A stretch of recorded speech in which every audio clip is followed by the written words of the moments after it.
दंगाई तुम हो, RSS, Bajrang Dal, VHP, Hindu Mahasabha, ये है दहशतगर्द, ये है लुटेरे, ये डाकू है डाकू।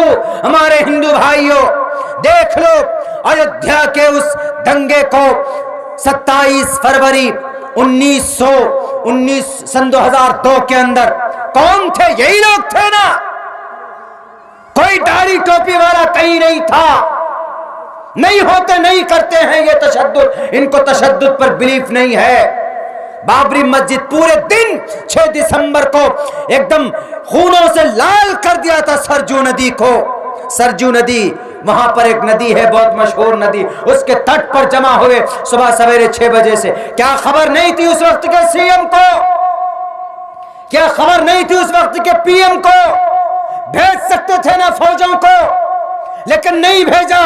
जो पुलिस पदाधिकारी लोग थे, बचाना चाहते थे, उनको फोन करके कह दिया जाता है कि आंख में पट्टी बांध लो। उनके हाथ में मुसल्ला, उनके हाथ में कोई बंदूक नहीं, सिर्फ एक डंडे थे।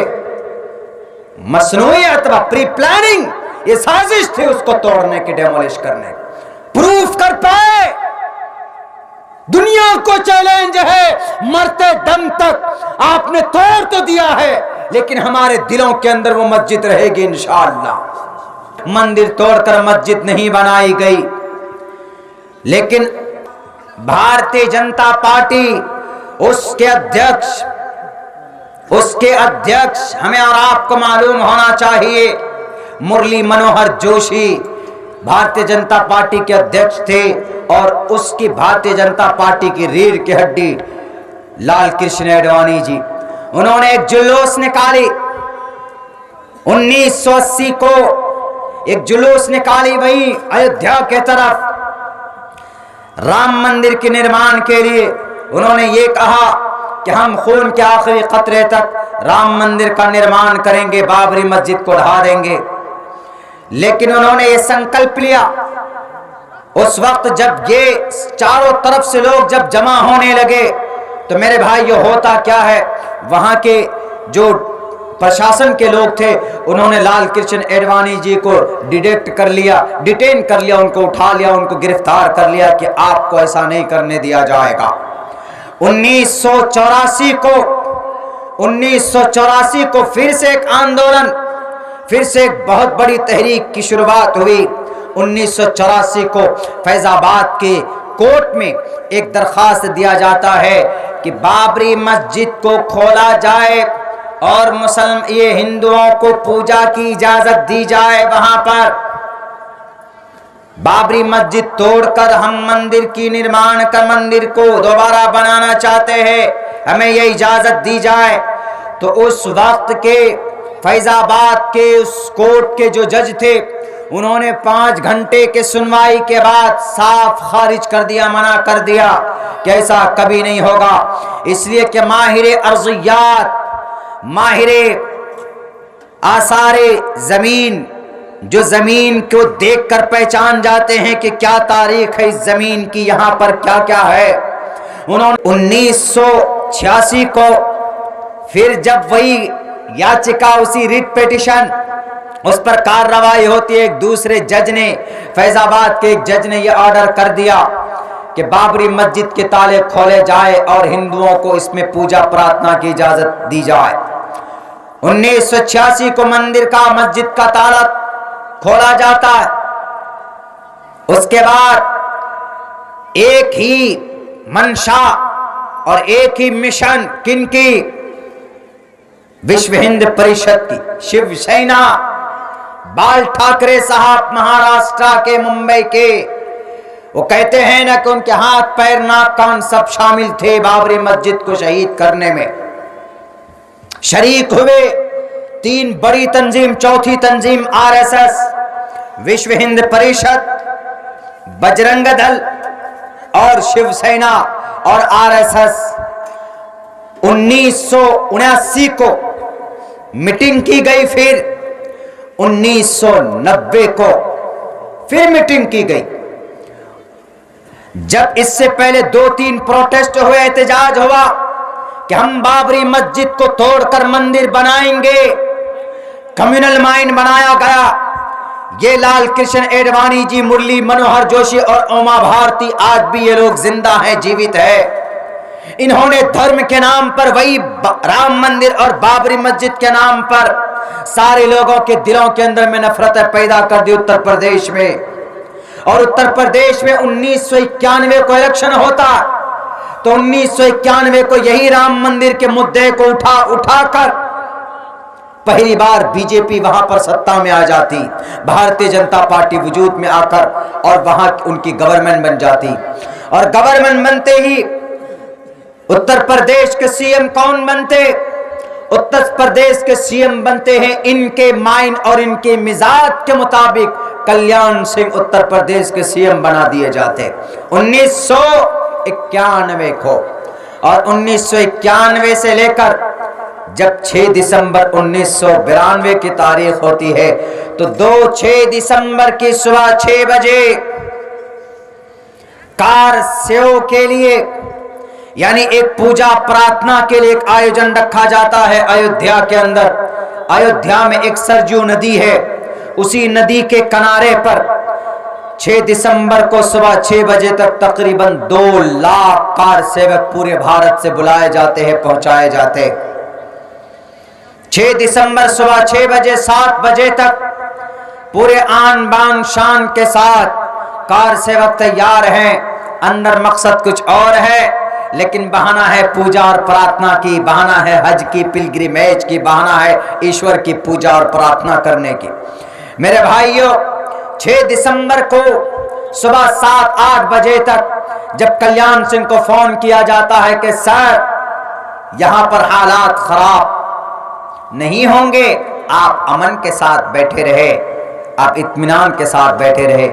दिल्ली के अंदर पीएम नरसिम्हा राव, वीपी नरसिम्हा राव जी थे दिल्ली में प्राइम मिनिस्टर। वो बेचारे बेचैन थे, परेशान थे। बहरे कैफ क्या एक्शन लिया, नहीं लिया? अगर लिया हुआ होता ईमानदारी के साथ, अमानतदारी के साथ, तो आज वो मस्जिद शहीद नहीं की जाती, तोड़ी नहीं जाती।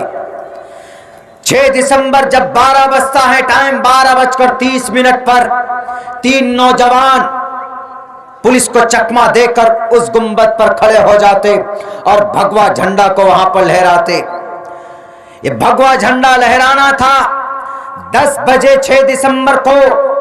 यही कल्याण सिंह और लाल कृष्ण एडवाणी और उमा भारती, ये लोग कहने वाले कि कुछ भी हो जाए, हम इस मस्जिद को तोड़कर डेमोलिश करके यहां पर हम भव्य राम मंदिर का निर्माण करेंगे। मस्जिद सामने थी, 200 गज की दूरी पे वो सभा आयोजन किया गया और सारे लोग आक्रोश होकर एक तरफ से हाथ में लोहा और हाथ में कुल्हाड़े और हथौड़े को लेकर वो एकदम फौरन चढ़ जाते हैं गुंबद पर। जब 3 नौजवानों को देखा, तकरीर जब की जाएगी भड़काने की कि हमारे हिंदू भाइयों, क्या तुम्हें राम से मोहब्बत नहीं है? क्या तुम्हें सीता मैया से मोहब्बत नहीं है? क्या तुम्हें राम राज्य नहीं बनाना है? इन लोगों को जब हमने पड़ोसी मुल्क बनाकर दे दिया तो ये वहां क्यों नहीं गए? ये इस तरह के भड़कीले भाषण जब किए जाएंगे तो हमारे हिंदू नौजवानों के जो कार सेवक थे, 2 लाख जो नौजवान थे वहां पर, जो अपने आंखों में अंधभक्ति की पट्टी बांध कर आए थे, हाथ में हथौड़ा लेकर आए थे, 2 लाख 1.5 लाख की तादाद थी।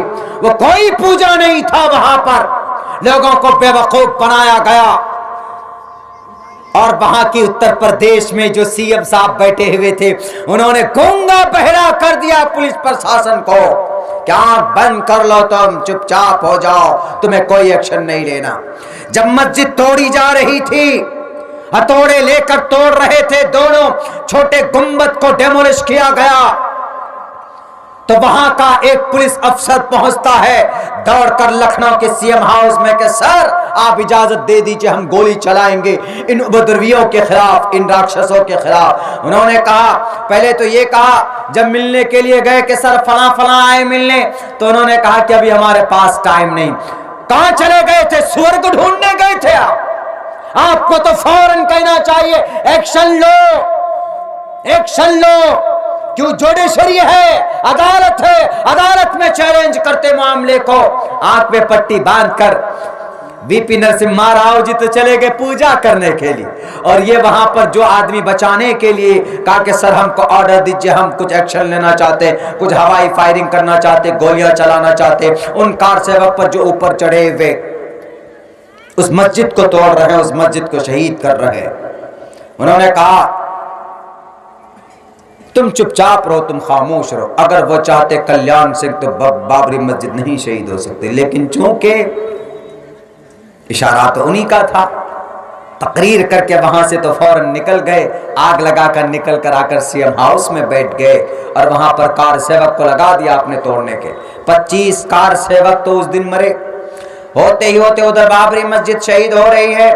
पूरे अयोध्या शहर के अंदर दंगा फसाद पैदा हुआ, मुसलमानों की घर मकान और दुकान जलाए गए। 3000 मुसलमान उस दिन शहीद किए गए, मारे गए, कत्ल किए गए। उनमें से कुछ कार सेवक भी घायल हुए।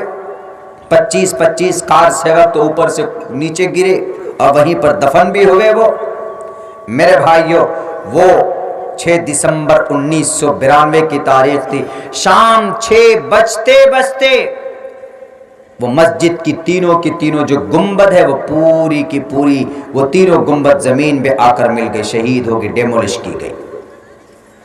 कोई कानून, किसी की 80 लोगों की गिरफ्तारी हुई, ओनली 80 लोगों की गिरफ्तारी।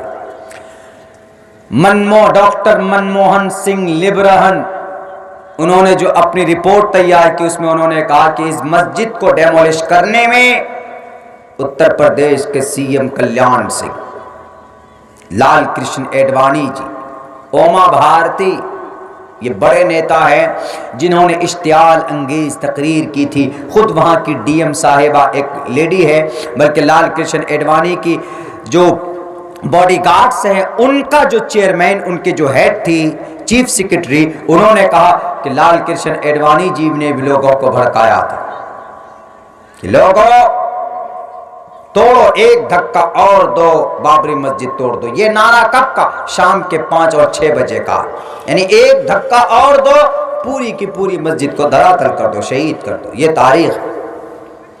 बताओ आज तक मुस्लिम किसी तंजीम ने, मुस्लिम पर्सनल लॉ बोर्ड है, जमीयत उलमा है, पीएफआई है, मुसलमानों की तंजीम इमाम्स काउंसिल है, मुसलमानों की ये तंजीमें हैं, उलमाए उम्मत है, किसी तंजीम के कारकुनान ने इस तरीके से उपद्रवियों की तरह दंगाई और फसादी बनकर आज तक किसी मंदिर के ऊपर हाथ लगाया है क्या? बल्कि पिछले महीने फरवरी के अंदर, पिछले साल फरवरी में दिल्ली में जो दंगे फसादात हुए, टोपी और दाढ़ी वाले नौजवानों ने हाथ की हथकड़ियां बनाकर उन्होंने कई सारी मंदिरों की हिफाजत की है। आंख में शर्म होनी चाहिए उन लोगों को जो कहते हैं कि दहशत मुसलमानों के रगों में है, दहशत फैलाना इनके खून में शामिल है। भारत के अंदर आज तक बताओ, 1 साल के बाद मुंबई के अंदर 1993 के जनवरी में बम ब्लास्ट हुए, उसी मस्जिद के नतीजे में कुछ लोगों ने किए, हिंदू भी शामिल, मुसलमान भी शामिल थे। 90 अरब रुपए का नुकसान हुआ और तकरीबन 900 लोग उसमें मारे गए। उसी बाबरी मस्जिद की डेमोलिश के चक्कर में ये दंगे फसादात भर के शुरुआत किनके तरफ से की गई थी? बताओ ना जरा मीडिया वालों, दुनिया को क्यों नहीं बताते? क्या जमीयत का कोई मेंबर किसी मस्जिद को तोड़ा, मंदिर को तोड़ा? क्या इमाम्स काउंसिल के किसी वर्कर ने, पीएफआई के किसी वर्कर ने, मुस्लिम तंजीम के किसी वर्कर ने, मुस्लिम पर्सनल लॉ बोर्ड की किसी तंजीम के किसी कारकुनान ने क्या किसी मंदिर में चोट पहुंचाया, तोड़ा है, शहीद किया है? बताओ ये तारीख अगर है, कोई मुजरिम है तो सबसे पहले हाथ में हथकड़ी डालकर बल्कि उसको सजा, कड़ी से कड़ी सजा दी जाए। लेकिन नहीं, हम अमन और शांति के रखवाले हैं, थे, हैं और कल कयामत तक रहेंगे।